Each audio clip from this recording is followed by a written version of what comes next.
భారతదేశంలో గుండెపోటు మరణాలు కొలెస్ట్రాల్ పెరగడం కారణంగా ఎక్కువగా జరుగుతున్నాయని గుర్తుంచుకోండి. అమెరికాలోని చాలా పెద్ద కంపెనీలు భారతదేశంలోని హృద్రోగులకు వేల కోట్ల విలువైన మందులను విక్రయిస్తున్నాయి. కానీ మీకేదైనా గుండె సంబంధించి సమస్య ఉంటే డాక్టర్ యాంజియోప్లాస్టీ చేయించుకోమని చెబుతారు. ఈ ఆపరేషన్లో డాక్టర్ గుండె ట్యూబ్లో స్టంట్ అని పిలువబడే స్ప్రింగ్ను చొప్పిస్తారు. ఈ స్టంట్ అమెరికాలో తయారు చేయబడుతుంది మరియు దీని ఉత్పత్తి ధర కేవలం 150 నుండి 180 రూపాయలు. ఈ స్టంట్ను ఇండియాకు తీసుకొచ్చి 3 నుండి 5 లక్షల రూపాయలకు విక్రయించి దోచుకుంటున్నారు. డాక్టర్లకు లక్షల రూపాయల కమిషన్ వస్తుంది. అందుకే యాంజియోప్లాస్టీ చేయించుకోమని పదే పదే అడుగుతారు. కొలెస్ట్రాల్, బీపీ లేదా గుండెపోటుకు యాంజియోప్లాస్టీ ఆపరేషన్ ప్రధాన కారణం. ఇది ఎవ్వరికీ ఎప్పుడూ విజయవంతం కాదు.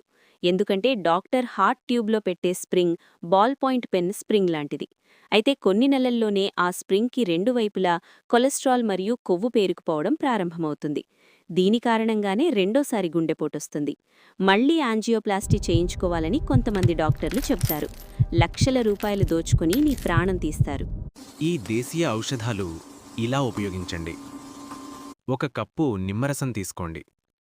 1 కప్పు అల్లం రసం తీసుకోండి. 1 కప్పు వెల్లుల్లి రసం తీసుకోండి. 1 కప్పు యాపిల్ సైడర్ వెనిగర్ తీసుకోండి.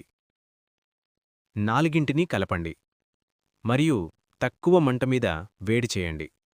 3 కప్పులు మిగిలి ఉన్నప్పుడు దానిని చల్లబరచండి.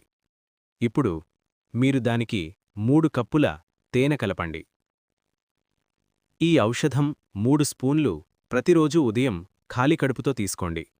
అన్ని బ్లాక్సు ఓపెన్ అయిపోతాయి. ప్రతి ఒక్కరూ ఈ ఔషధంతో తమను తాము రక్షించుకోండి. గుండెపోటును ఎలా నివారించాలి?